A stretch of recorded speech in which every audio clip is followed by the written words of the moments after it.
Hello! My husband threw the DNA test results right at my face, screaming that our daughter wasn't his. On a night when the rain was pouring down in sheets, I was kicked out of my own home. But shockingly, a luxury black sedan pulled up, and a man stepped out. The single photograph he pulled out left me absolutely horrified.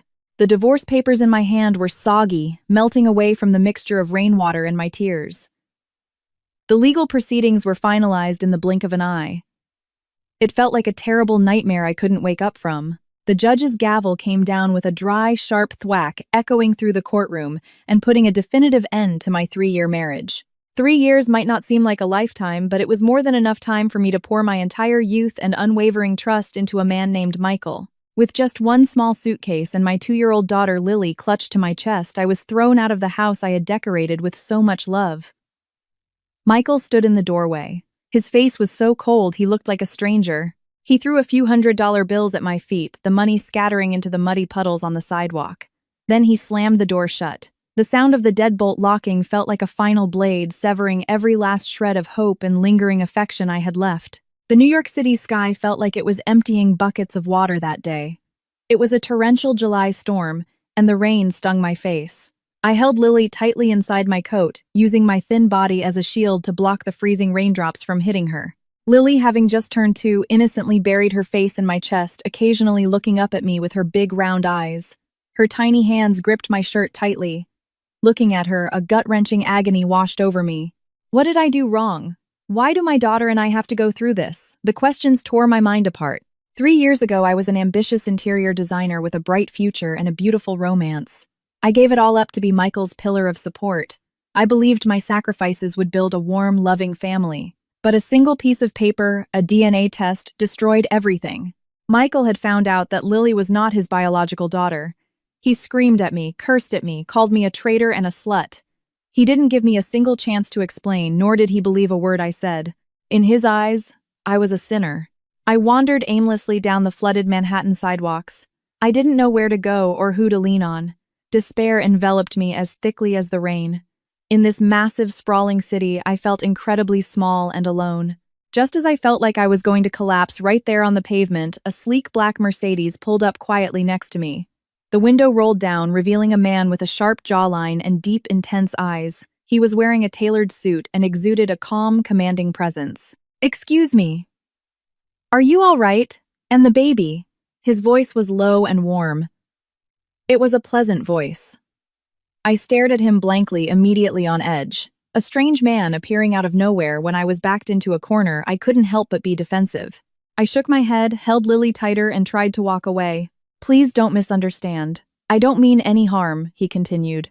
His gaze remained fixed on me, sincere and urgent. "I have something to tell you. It's incredibly important, and it concerns your daughter." I stopped in my tracks. "Something concerning Lily. Who is this man?" Seeing my hesitation, he opened the car door, stepped out, and held a large golf umbrella over me and my child. At this close distance, the warmth radiating from him offered a brief respite from the freezing rain. "My name is Julian," he introduced himself. "You might find this hard to believe, but I might be Lily's biological father." Every word he spoke struck my ears like a thunderclap. My entire body froze solid. Lily's biological father. How is that even possible? What on earth is going on? My mind went completely blank. I couldn't form a single rational thought. "You must be very confused," Julian said, his voice strangely composed. "It's raining too hard. You can't stay out here with the baby. Please get in the car. I'll explain everything. I promise I won't hurt either of you." I looked down at Lily in my arms. She was shivering, her tiny lips turning a pale shade of blue. I couldn't let her stay out in the rain any longer. I looked into Julian's eyes and saw no deceit. In my current situation, what more did I have to lose? I had hit a dead end. I had no choice but to take a leap of faith. I nodded, and carrying a heavy load of confusion and doubt, climbed into his warm car. The car glided smoothly down the street, separating us from the loud, freezing world outside. It was incredibly warm and quiet inside. Julian carefully adjusted the heater and handed me a soft plush towel to dry Lily off. Exhausted, she quickly fell fast asleep against my chest. Looking at her sleeping face, an endless sorrow welled up inside me. "Please just listen." "I'll tell you everything now," Julian began. His voice was steady, clearly trying his best not to startle me further. Do you happen to remember your honeymoon in Maui 2 years ago? My memories immediately snapped back to that fateful night. It was a night I only remembered in blurry fragments. I nodded, piecing together the broken shards of memory. That night, your ex-husband Michael pushed you to drink quite a lot, didn't he? Julian asked. I nodded again. I remembered drinking a cocktail that tasted a bit off. After that, my head started spinning.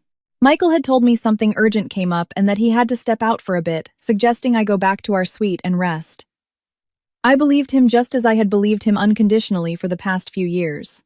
After you went back to your room, Michael wasn't with you, Julian, continued each word, feeling like a hammer to my skull. He went to meet someone else. Her name is Chloe, his ex-girlfriend and his first love. Chloe.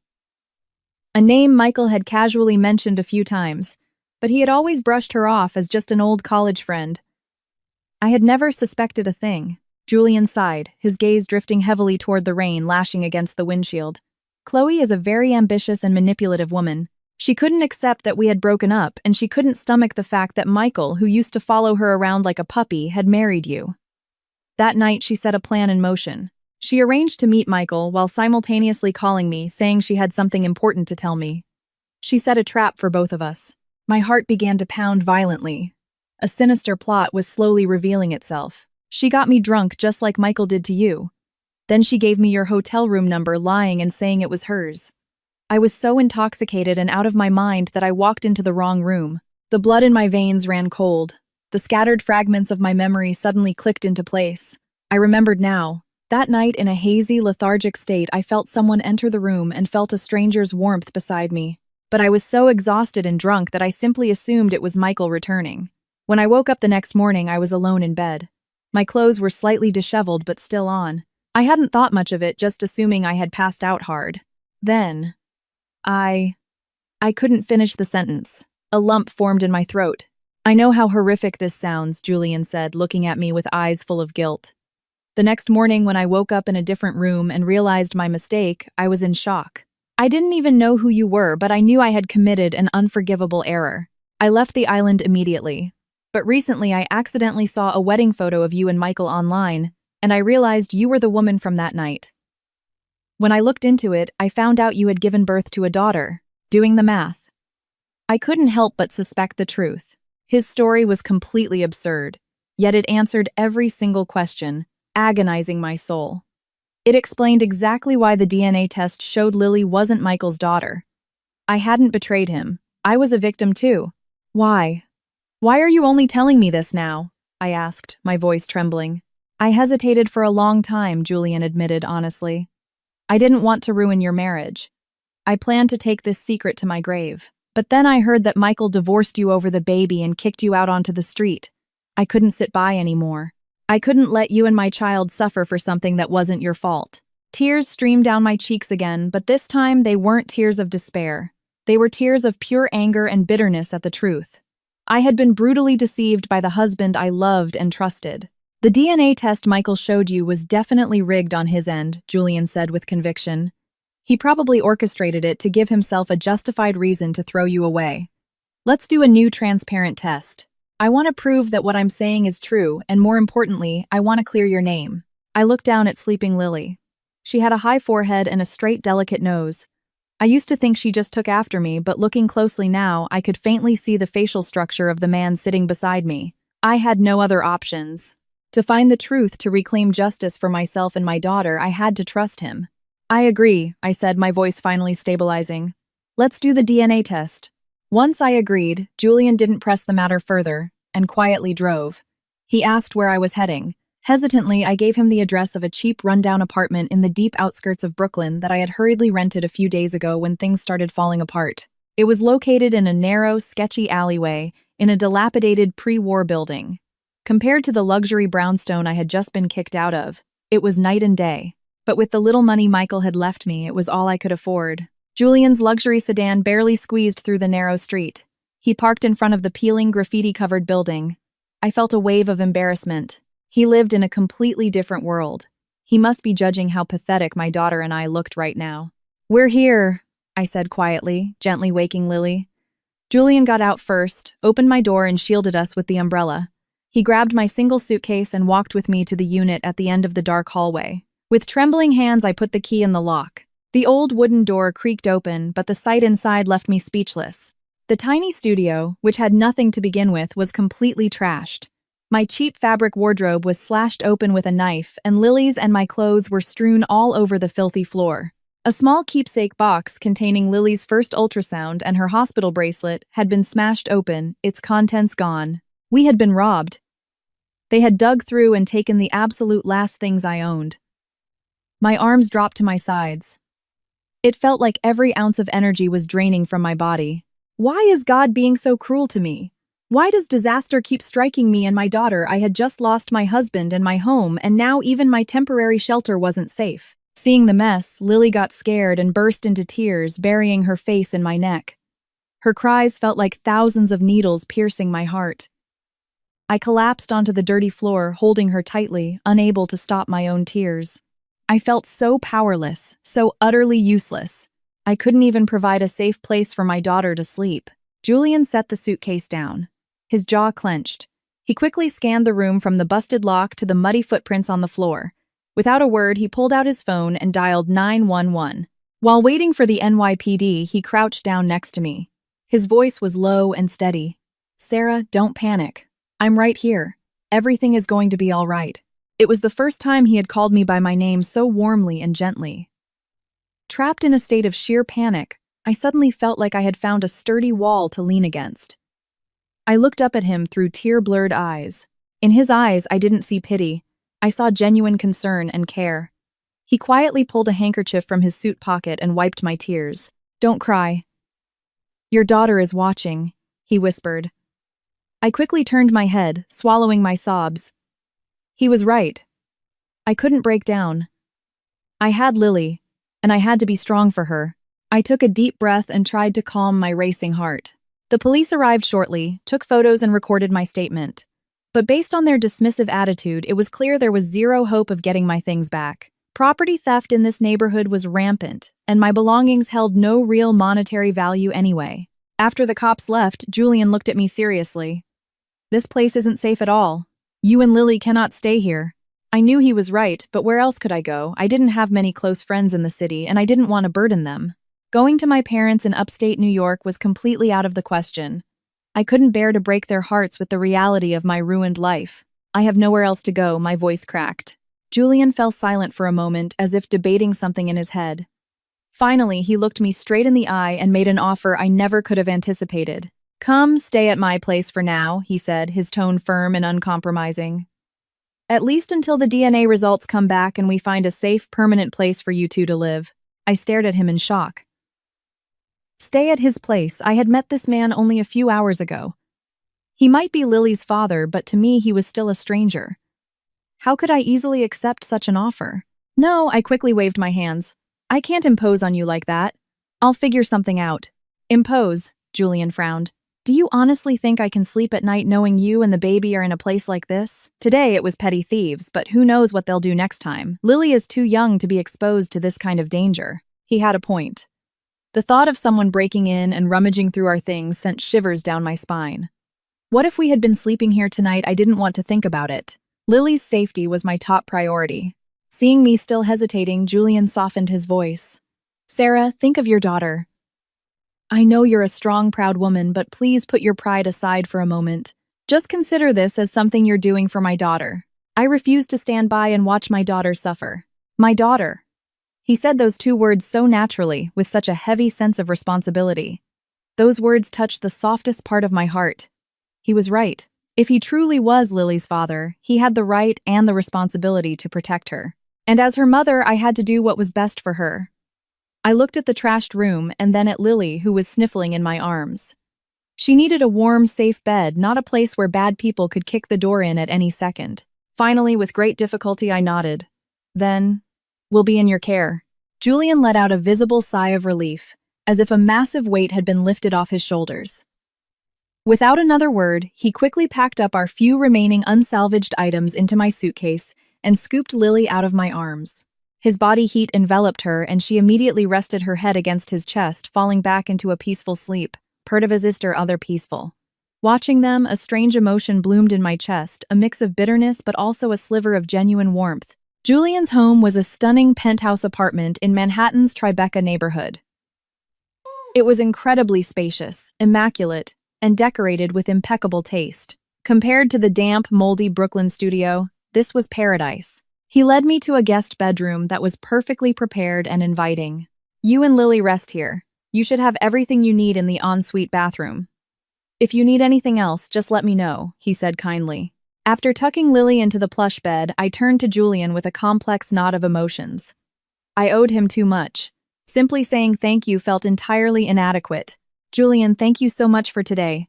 If it weren't for you, I don't know what I would have done." "Don't be so formal," he smiled softly. "I told you I did it for my daughter. Just get some rest and regain your strength. We'll figure everything else out tomorrow." He stepped out and quietly closed the door, leaving me and my daughter in our own private sanctuary. I sat on the edge of the bed watching my daughter sleep. After the longest, most chaotic day of my life, I finally let out a true sigh of relief. The future was still terrifyingly unclear, but at least for tonight my baby was safe.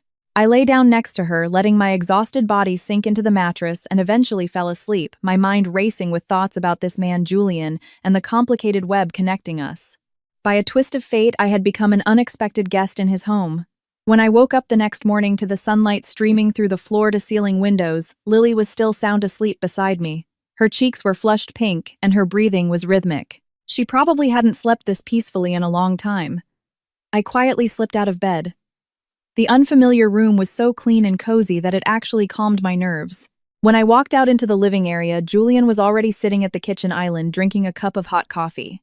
He was wearing comfortable loungewear, but he still looked incredibly sharp. Seeing me, he smiled. "You're up. Sleep well, I made some breakfast. Let's eat when Lily wakes up." "Thank you. I feel like I'm just being a burden," I replied softly, the awkwardness still hanging over me. "Don't say that," he cut me off. "I told you, make yourself at home." Once Lily woke up and ate her pancakes, she quickly adapted to the new environment. She toddled around the massive apartment, fascinated by everything. Julian turned out to be incredibly patient with kids. He sat on the hardwood floor and played blocks and dolls with her. Lily's bright giggles echoed through the penthouse, clearing away the heavy, suffocating air that had been crushing my chest for days. Watching them, a million different emotions crossed my mind. That evening, after putting Lily to sleep, I went out to the living room. Julian was working on his laptop. Seeing me, he closed the screen and gestured for me to sit on the sofa opposite him. An awkward silence stretched between us. I knew I couldn't avoid it anymore. There were things we needed to clarify. "Julian," I broke the silence. "Can I ask you a few things about Chloe?" Julian looked at me. There was no surprise in his eyes, as if he had been expecting this exact question. He nodded. "She was your ex-girlfriend and my ex-husband Michael's first love." "Is that right?" I asked, already knowing the answer. "Yes, that's right," Julian confirmed, his voice lowering. "Chloe and I dated for a while, but our personalities clashed, so we ended it. She and Michael had a history from college. He was her first love. From what I know, Michael chased her for years, but it never really worked out." My heart sank. First love.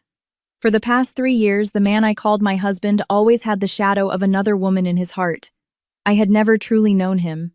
"So that night in Maui, Michael was with her?" I asked, cutting straight to the chase.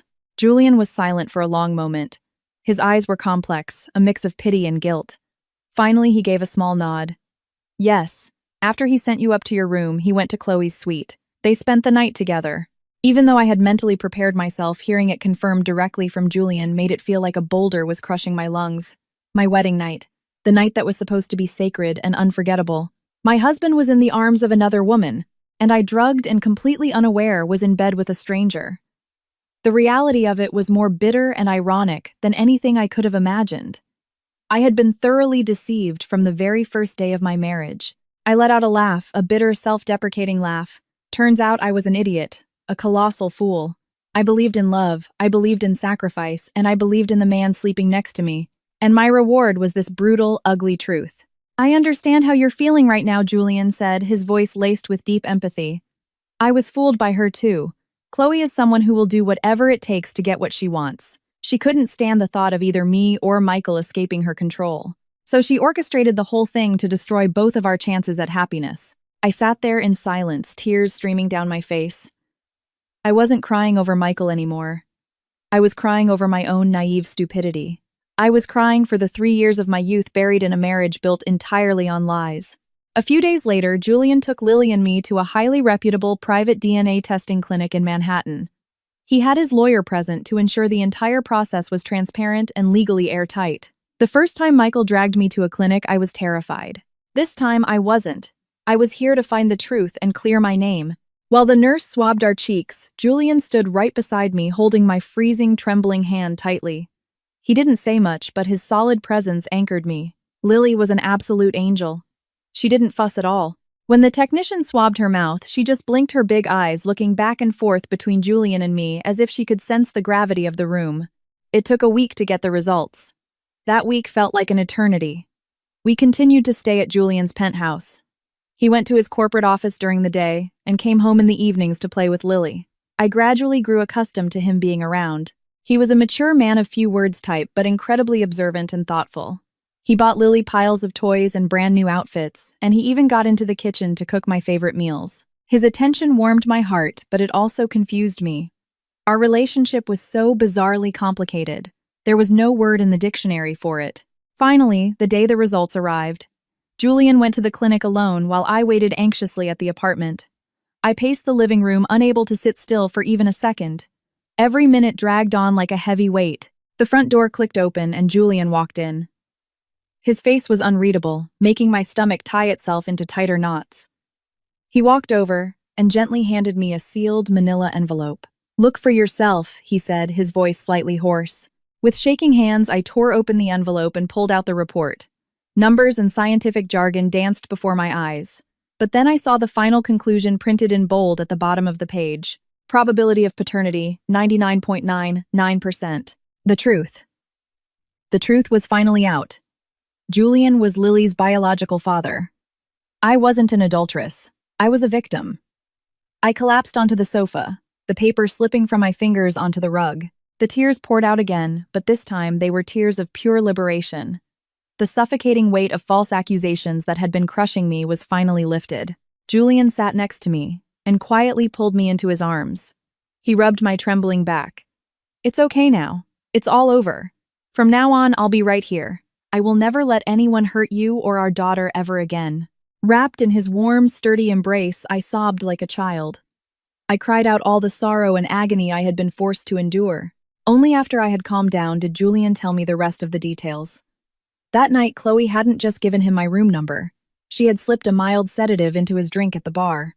It wasn't enough to knock him out completely, but it was enough to make him lose control of his actions and his memory. She had perfectly calculated everything to turn me, Michael, and Julian into puppets on her strings. She wanted revenge on me for breaking up with her, and at the same time she wanted to detonate your marriage so she would have an opening to get Michael back, Julian explained. Killing two birds with one stone. A truly vicious plan. Hearing the whole story left me with nothing but white-hot anger. I hated Michael for his betrayal and his heartlessness. I hated Chloe for her pure malice and manipulation. Together they had ruined my life and backed me and my daughter into a corner. But I wasn't alone anymore. At the very least, Lily had gotten back a responsible father who truly cared for her. After the DNA results, my heart felt infinitely lighter. The truth was the medicine that healed my bleeding wounds. However, right after the initial wave of relief, a new anxiety set in. I couldn't live off Julian forever. Even if he was Lily's father and treated us like gold, I had to stand on my own 2 feet. My pride as a woman wouldn't allow me to be a permanent burden. I decided to reboot my career in interior design, which I had put on hold for 3 years. It wasn't just about making money to raise my child. It was about reclaiming my identity, my passion, and my lost confidence. Over dinner, I told Julian my plan. He wasn't surprised at all. He listened, quietly, nodded, and offered his full support. "I figured you'd say that. Do what makes you happy. I'll always be backing you up. Just tell me if you need any help." I was deeply moved by his understanding. The next day, I started the job hunt. I fired up my old MacBook and wiped away the dust of time. Seeing my old design files on the screen brought back memories of my younger, passionately driven self. But browsing LinkedIn and job boards made my heart sink. Corporate requirements had skyrocketed, demanding fluency in new rendering software and project management tools I had barely heard of. Spending 3 years as a stay-at-home mom had left me behind the curve. I spent an entire week updating my skills, watching tutorials on new software, and completely revamping my portfolio. It was harder than I thought. There were nights I wanted to slam the laptop shut in frustration. But sitting at the kitchen island at 2 a.m., looking down the hall where Lily was sleeping, I gritted my teeth and kept going. This was all for her. One afternoon, while scrolling through Instagram during a break, I stumbled upon a post from a mutual acquaintance. It was a photo carousel from a lavish Hamptons party. And right there in the center were Michael and Chloe. They were standing side by side, holding hands and beaming. Michael was in a sharp linen suit, and Chloe was wearing a stunning designer dress. Her hand was resting on her stomach, which was visibly rounded. The caption read, "Celebrating the golden couple. Can't wait for the little angel to arrive." My hand froze on the mouse and a sharp pain flared in my chest. I had sworn to myself that I would accept the truth and move on, but seeing them reveling in happiness built on the absolute destruction of me and my daughter made it impossible to stay calm. They had it all: love, money, and now a new baby. Meanwhile, I had lost everything. Sick to my stomach, I quickly closed the browser. But that image burned into my retinas. The anger and injustice boiled over. That became my ultimate motivation. I had to succeed. I had to show them that without Michael, Lily and I could live well, better than well. I wiped my eyes and with a fierce new determination started firing off resumes everywhere. After 2 weeks of relentless grinding, I finally got a call back for an interview at a boutique design firm in Chelsea. It was a smaller agency, but right now it was a massive beacon of hope. I also didn't want to stay at Julian's penthouse anymore. My pride pushed me toward an independent life, even if it meant a cramped Brooklyn studio again. Combining my meager savings with the allowance Julian had insisted on giving me for Lily, I found a new, modest apartment in a quieter, safer-looking neighborhood in Park Slope. I wanted to show Julian that I could handle my own life. When I told Julian I was moving out, he vehemently opposed it. "Why are you rushing? Just stay here until you actually pass the interview and get a few paychecks. Living alone out there is dangerous. I can't keep imposing on you," I said firmly. "I need to be independent. Don't worry, I researched it well. This neighborhood is very safe." Knowing he couldn't break my stubbornness, Julian sighed and accepted it. He helped me pack and move my things to the new place. The studio was tiny, but after I organized it, it looked neat and cozy. Seeing the results of my own labor gave me a small sense of joy. This would be the true beginning of a new life for me and my daughter. On my first night in the new apartment after putting Lily to sleep, I sat alone in the quiet. I felt free but also slightly lonely. Around 11 p.m., as I was getting ready for bed, I heard a strange noise outside my front door. It was a faint metallic clicking, but in the dead of night it sounded terrifyingly loud. My heart dropped. I held my breath and listened. There it was again, metal scraping metal. It sounded exactly like someone trying to pick the deadbolt. My blood ran ice cold. Was there another break-in happening at this supposedly safe apartment? I sprinted to the bed and scooped up Lily, who was still fast asleep. With shaking hands, I grabbed my iPhone. Without even thinking, the first person who came to mind was Julian. I dialed his number, my hands trembling so badly I almost dropped the phone. It rang exactly once before he answered. His voice was unusually low and calm. "Sarah." "What's wrong?" "Julian. Someone is trying to pick my lock." My voice cracked in sheer terror. "Calm down. Lock the deadbolt and the chain. Push something heavy against the door. I'm on my way." He didn't sound panicked. His instructions were rapid and authoritative. I did exactly as he said, dragging the only heavy desk in the room to block the door. The noise outside suddenly stopped. It seemed like whoever it was realized I was awake and bolted. But the terror inside me didn't fade. I crouched in the corner of the room, clutching Lily, my eyes glued to the door. Less than 5 minutes later, my phone rang. It was Julian. "I'm downstairs at your building. Can you buzz me in?" I hurriedly pushed the desk aside and peered through the peephole. It was Julian. I let out a massive breath of relief and threw the door open. He rushed in, his eyes scanning the room with intense concern. Once he saw that Lily and I were unharmed, his expression softened. "Are you okay? Where did the guy go?" "I don't know. I think he heard me on the phone and ran," I said, still shivering. Then it hit me. He got here way too fast. Unbelievably fast. His Tribeca penthouse was at least a 2-5-minute drive from Brooklyn, even with zero traffic. I looked up at him, a suspicion flashing across my mind. "How did you get here so fast?" Julian fell silent. His eyes looked complicated. He sighed and said something that completely shocked me. "I leased the apartment right below yours." I stared at him blankly, not understanding what he meant. I couldn't sleep knowing you and the baby were out here alone, he explained, his voice laced with apology. The moment you signed the lease for this place, I contacted the landlord and rented the unit right below it, just so I could keep an eye on you and protect you if you needed me. He pulled out his phone and showed me a digital lease agreement.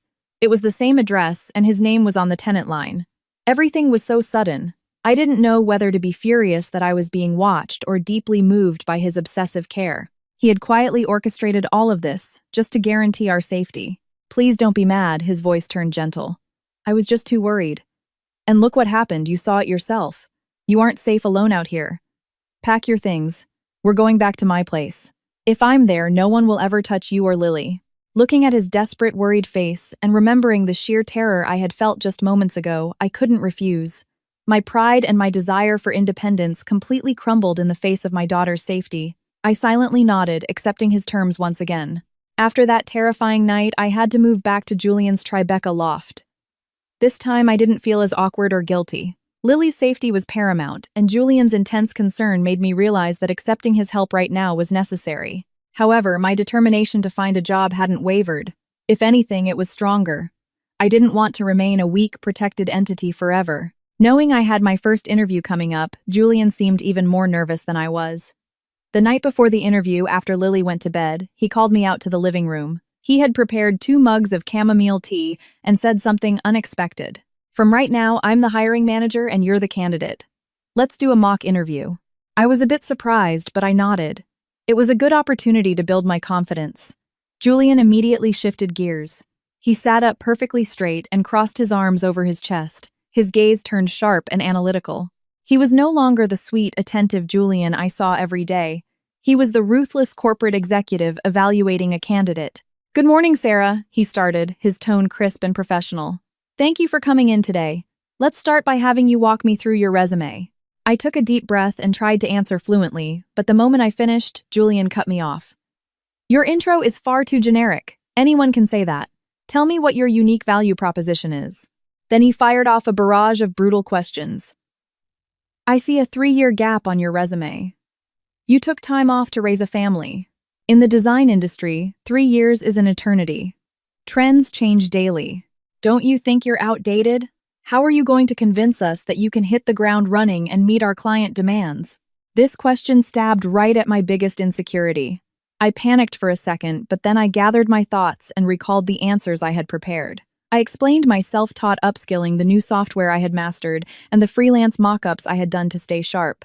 Julian nodded slightly, but the assault continued. So why did you get divorced? Will an unstable personal life impact your performance here?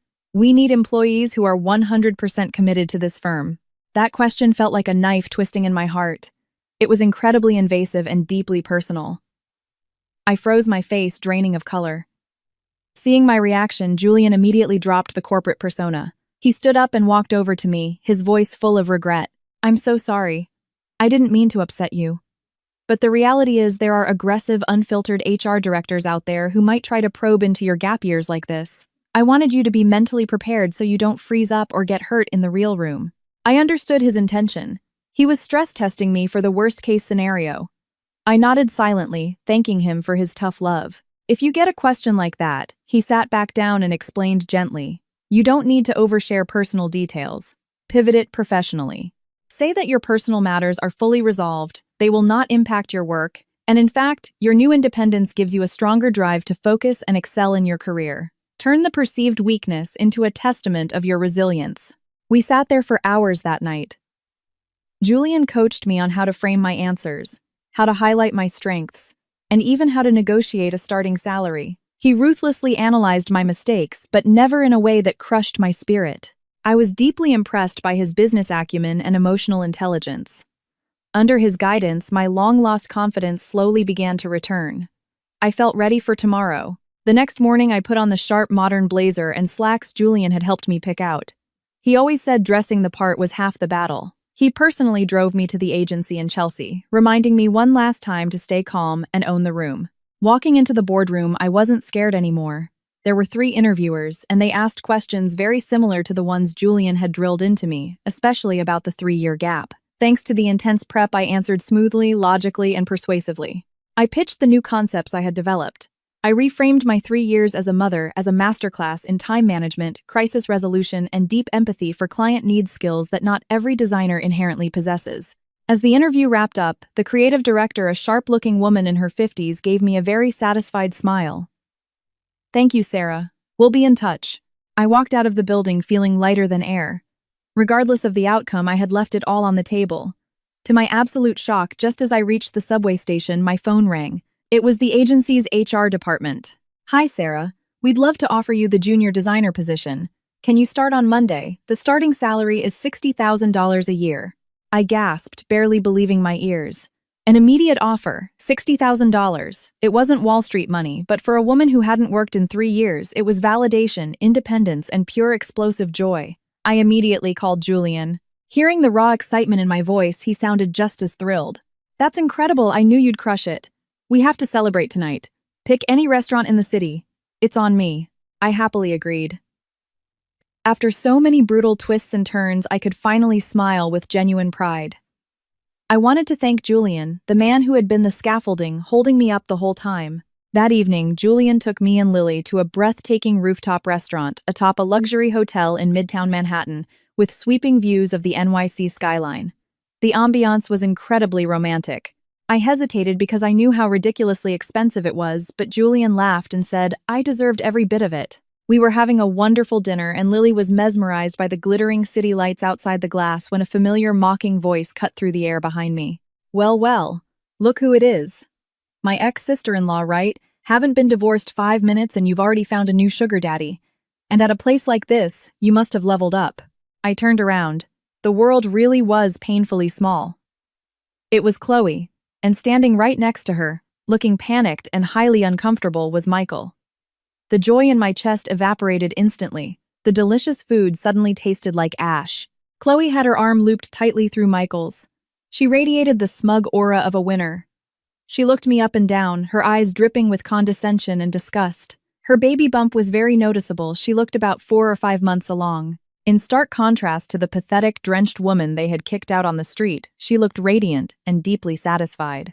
Michael actively avoided my eyes. He looked mortified, clearly not expecting to run into me at a place like this, accompanied by a man as intimidatingly sophisticated as Julian. Julian didn't miss a beat. He calmly set his fork down and looked up at Chloe. In a fraction of a second, the temperature in his eyes dropped to sub-zero. "Hello, Chloe. It's been a while," Julian said. Hearing his voice, both Chloe and Michael froze. Chloe looked visibly shocked. She clearly hadn't realized the man sitting with me was her ex-boyfriend. The arrogant smirk on her face cracked. Julian, Chloe spat out. "Why the hell are you sitting with her? I brought the mother of my daughter out for dinner." "Is there a problem?" Julian replied nonchalantly, but every word landed like a cinder block. He deliberately emphasized "mother of my daughter" while reaching his arm around the back of my chair in a highly protective gesture. Michael turned to stone. All the color drained from his face. He looked at me, then at Julian, and then down at Lily, who was looking around confused. He was clearly struggling to process the math of what Julian just said. Chloe panicked for a second, but quickly summoned her trademark arrogance. She let out a nasty scoff. "Oh, so that's what this is. No wonder you rushed to sign the divorce papers, Michael. Turns out she had a guy stashed on the side all along. Julian, you really are a saint raising another man's sloppy seconds." Her words were pure venom. My face burned with fury and humiliation. I started to stand up to scream at her, but Julian's hand found mine under the table, squeezing it gently to signal me to stay calm. "You really ought to watch your mouth, Chloe." Julian's voice was no longer calm. It was a razor blade. "Especially in your delicate condition. For the sake of the kid in your stomach, shouldn't you practice some good karma? As for who is raising whose kid, I think you and Michael here know exactly how that works." He shot a piercing, knowing look at Michael. Under that gaze, Michael flinched and immediately dropped his head. Chloe turned beet red with rage. She opened her mouth to snap back, but Michael forcefully grabbed her arm. "Stop it, Chloe. Let's go." "Don't make a scene here," Michael muttered through gritted teeth, clearly desperate to escape the crossfire. Chloe glared daggers at me one last time before allowing Michael to drag her toward the exit. Their figures disappeared behind the heavy mahogany doors of the restaurant. The air around our table was suffocatingly heavy. The celebratory dinner was completely ruined. After they left, I completely lost my appetite. The things Chloe said dug into my chest like shrapnel. I knew the truth, and I had the DNA papers to prove it, but facing her shameless, brazen taunts still hurt deeply. The pride of my new job was entirely eclipsed by the humiliation. Seeing me sitting there in miserable silence, Julian let out a quiet sigh. He flagged down the waiter, paid the exorbitant bill, and said, "Let's go home." On the ride back to Tribeca, I didn't say a single word. I just stared blankly out the window.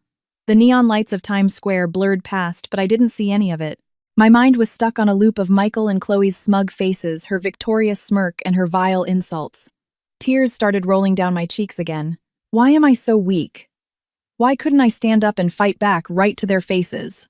Once we got to the apartment and Julian put Lily to bed, he walked into the living room and sat next to me on the sofa. He handed me a mug of warm water. "Don't let what she said get to you. She only said it to get under your skin." I shook my head, my throat tight. No, she's right. I'm a fool. I was so naive and I trusted people way too easily. I believed Michael blindly, and as a result, he and his mistress played me for a fool for years. And even tonight, sitting right in front of them, I just sat there and took it. I couldn't do anything. The years of suppressed rage finally erupted. I buried my face in my hands and sobbed uncontrollably. I felt so incredibly pathetic. Julian didn't say anything. He just quietly pulled me into his chest, letting me bury my face in his shoulder. He gently stroked my hair. It was a silent comfort, but it gave me immense strength. "You are not a fool," he said, his voice deep and tender. "You are just a kind person. Because you treat people with sincerity, you assume everyone else operates the same way. The fault doesn't lie with you. It lies with the monsters who exploited your kindness to hurt you." He paused, then continued. "And you are absolutely not weak. You went through a pregnancy alone, delivered a baby, endured your husband's betrayal and abandonment, and you still stood back up. A woman who can do that is not weak. You are so much stronger than you realize." His words flowed like warm water over my frozen heart. It was the first time someone had told me I wasn't an idiot, but that I was strong. He looked at me not with pity, but with profound respect and understanding. Then his voice grew serious as he addressed the elephant in the room. "As for my past with Chloe, that ended a very, very long time ago. Long before she ambushed me in Maui. There is absolutely nothing between us anymore. I just wanted to make that crystal clear, so you don't have any unnecessary doubts." He was drawing a hard line, ensuring I wouldn't feel like a third wheel, or the cause of any drama. I was deeply touched by his emotional intelligence. I looked up at him, and through my blurry, tear-filled eyes, I saw absolute sincerity. That night, Julian stayed by my side until I fully calmed down. He didn't offer any grand, flowery speeches. He just sat and listened to everything I had to say. His presence, his embrace, made me feel unbelievably safe and at peace. Before I knew it, I realized this man was slowly becoming the unshakable pillar in my chaotic life. Life slowly found its rhythm. I poured all my passion and effort into my new job. During the day, I took the subway to Chelsea, and Julian dropped Lily off at a highly rated daycare near Tribeca that he had meticulously researched. In the evenings, I rushed to pick her up. It was hectic and a bit exhausting, but my life felt deeply meaningful. I was doing work I loved, and I watched my daughter thrive every day. Seeing me struggle to balance a demanding design job and toddler care, Julian suggested hiring a nanny. Initially, I refused. I didn't want to rack up any more debts to him, but he was adamant. "Don't look at this as me helping you. Look at it as me fulfilling my duties as a father. I want my daughter to have the best care possible, and I want her mother to have time to breathe." His logic was always bulletproof. Eventually, I agreed. A few days later, he brought over a woman in her late 50s and introduced her as Martha. She would watch Lily and manage the household. Martha had a kind face, a warm smile, and gentle eyes. From the moment we met, she radiated a trustworthy maternal vibe. Lily, who usually had stranger anxiety, took to her instantly babbling and reaching for Grandma Martha almost immediately. Martha was an absolute pro. She fed Lily, put her down for naps, and played with her effortlessly. She knew all the classic nursery rhymes and had an endless supply of fun stories. Thanks to her, I could go to work with zero anxiety. Beyond childcare, Martha was an incredible homemaker. Julian's massive loft was always spotless, and her cooking was divine. She made classic, hearty American comfort food. Pot roasts, roast chicken, homemade mac and cheese, fresh-baked pies. It was unpretentious, soul-warming food that made the cold penthouse finally feel like a real home. With Julian, Lily, Martha, and me all under one roof, it truly felt like a family. Julian and Lily's bond deepened by the day. Every evening when he walked through the door from his Wall Street office, the very first thing he did was look for his daughter. He was incredibly patient, building towering block castles and reading colorful picture books with silly voices. He taught her cute little songs. The sound of Lily calling him Daddy Julian became clearer and more natural every day. Watching the father-daughter duo, my heart would flutter. Sometimes I caught myself daydreaming, what if this was a real, permanent family? Life flowed peacefully. The deep wounds in my heart were slowly healing, thanks to Julian's unwavering care, Martha's warm support, and my daughter's bright laughter. I started smiling genuinely and finding joy in life again. Time flew by, and I had been at the agency for a few months. Things were going incredibly well. My creative director trusted me enough to put me on a major collaborative project with a massive corporate client. It was a chance to prove myself and a huge challenge. On the day of the final pitch, my boss and I went to the client's corporate headquarters in Midtown. When we walked into the boardroom, I never in a million years expected to see Michael sitting on the client side as their project lead. Seeing him again after all these months, I couldn't hide my shock. The Michael sitting across from me was a stark contrast to the slick, arrogant man I used to know. He looked gaunt. His cheeks were hollow and dark, heavy bags hung under his eyes. He hadn't shaved properly, and his tailored suit looked loose and sloppy on him. He radiated pure misery. It seemed the perfect wealthy life Chloe had paraded around wasn't quite the reality. When Michael saw me, he froze. His eyes were a turbulent mix of shock, deep regret, and blatant shame. Throughout the entire meeting, he could barely focus, his eyes constantly darting over to me. I, on the other hand, was ice-cold and utterly professional. I presented my design mock-ups clearly and confidently, answering the client VP's questions with razor-sharp precision. The dramatic change in my demeanor seemed to shock Michael even more. After the meeting wrapped and my boss and I were packing up our laptops, Michael approached me. He hesitated before speaking. "Sarah, can we talk for a minute?" I replied coldly. "I don't believe we have anything personal to discuss. If it's about the project, please address my creative director. Just 5 minutes." "Please," he begged, his voice desperate. Looking at his pathetic state, a tiny shred of pity forced me to relent. After all, we had been married. I signaled my boss that I'd catch up with her and walked with Michael to a quiet corner by the elevators. "You look like you're doing well," he started awkwardly. "Thanks for your concern." "I'm doing very well," I replied, my voice completely flat. "I'm sorry," Michael suddenly blurted out. "I know it's way too late to say this now, but I am so sorry. I was wrong about everything. I was stupid.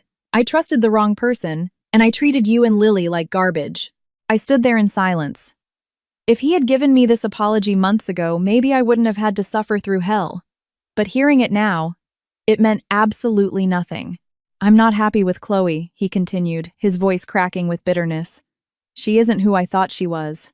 Since she got pregnant, it's gotten 100 times worse. She's a bottomless pit of demands, constantly trying to control every second of my life and drain my bank accounts. We scream at each other every single day." I just listened. I didn't offer a word of comfort. This was the bed he made, and now he had to lie in it. "You look so different today," he said, looking at me with eyes full of agonizing regret. "You look so much more confident and beautiful.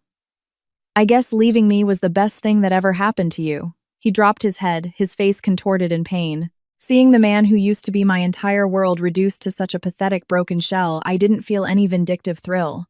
All I felt was a dull, fading bitterness for a love that was long dead. That random encounter caused a tiny ripple in my mind, but it passed quickly. I wasn't the weak woman who could be shaken by the past anymore. My priorities were my career, my daughter, and the man waiting for me at home. A few weeks later, the project successfully launched. To celebrate, the corporate client hosted a lavish wrap party at an upscale lounge and invited our agency team. I knew Michael would be there and I really didn't want to go, but skipping a major networking event wasn't an option.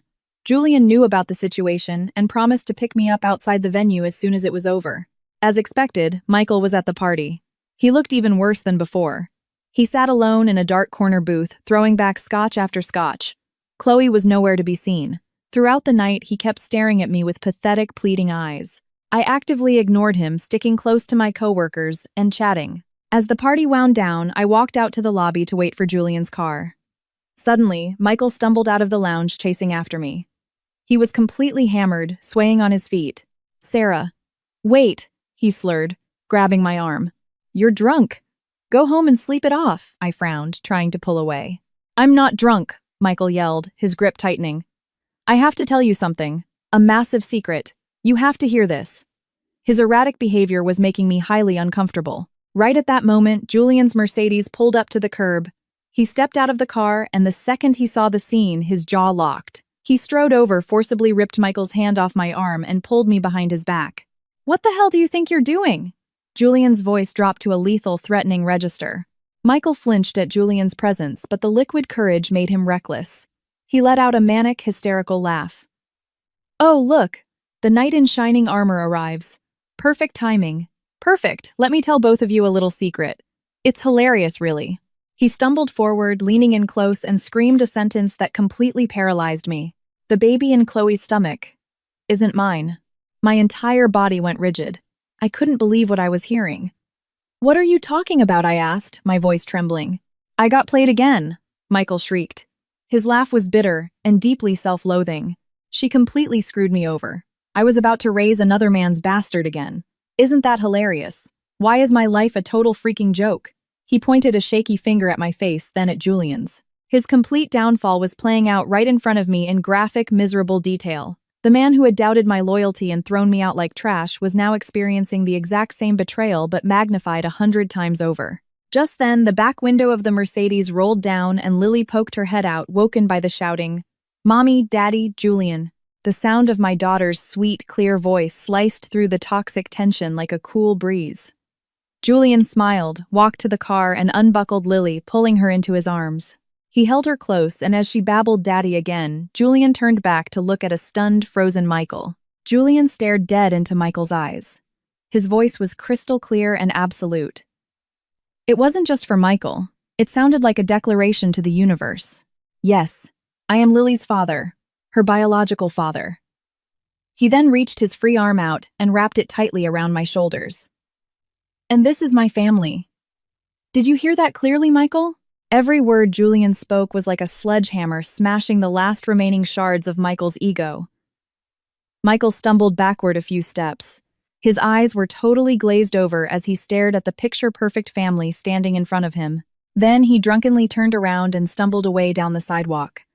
Under the glow of the streetlights, his retreating shadow looked incredibly lonely and pathetic. Watching him walk away, my mind was a whirlwind. The sick, twisted play that Michael and Chloe had orchestrated to destroy me had ended in the most ironic, poetic justice imaginable. That night, Michael's shattered face and Julian's unwavering declaration replayed on a loop in my mind. On the drive back, Lily was awake, so I didn't ask any questions. But once we got back to the penthouse and Martha took Lily to her room for bed, I couldn't suppress my burning questions anymore. I sat across from Julian in the living room and looked him dead in the eye. What happened to Michael and Chloe? Did you do that? Julian didn't look surprised at all. He just sat in silence for a moment looking at me before giving a slow nod. Yes, he admitted plainly. I had suspected it, but hearing it directly from his mouth made my heart skip a beat. I knew Julian was brilliant and decisive, but I had no idea he possessed such a calculating, ruthless side. Why? I asked, my voice shaking slightly. Why would you go to those lengths? Julian stood up, walked over to the floor-to-ceiling windows, and looked out at the quiet city skyline. He let out a long breath. Because they dared to hurt you. I couldn't sit back and watch the people who trampled you live happily ever after. They needed to pay the price for what they did. His voice was low, icy, and carried a righteous fury I had never seen from him before. It was very simple. He turned to face me, his eyes dark. I used their own playbook against them. Chloe is a greedy, materialistic woman. She didn't go back to Michael for love. She went back for his Upper East Side lifestyle and his bank account.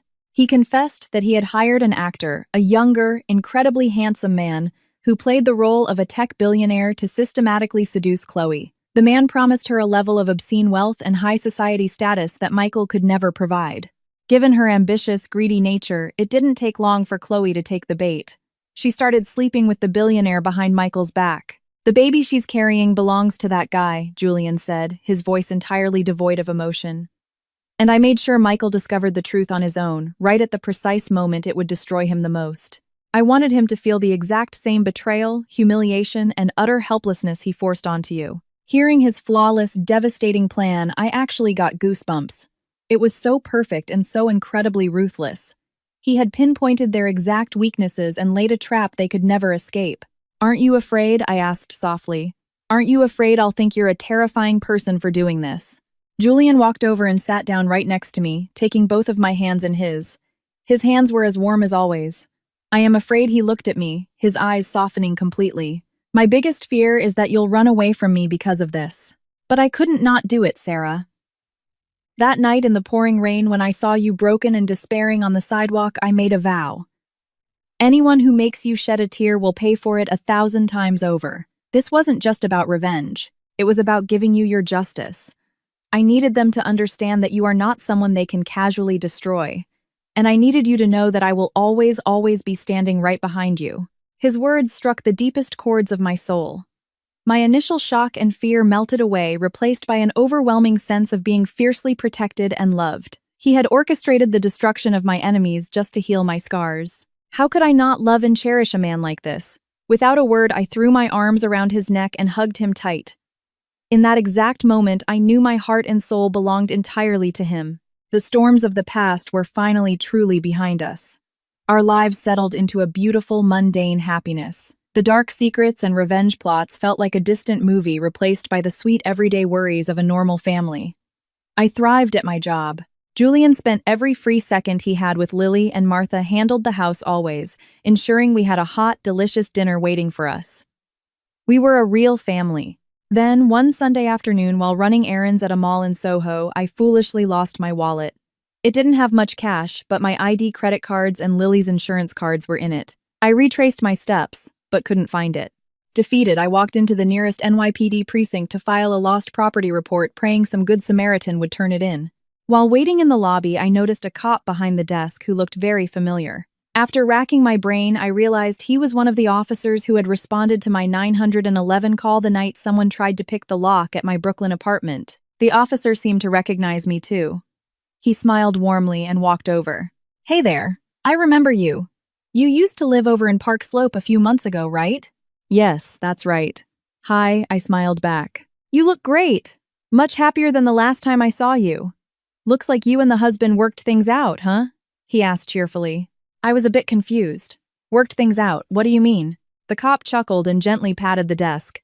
"Come on, no need to be shy. Your husband really loves you, you know? Faking a break-in and pulling an all-nighter just to scare you into moving back home with him after a fight. That's some dedication.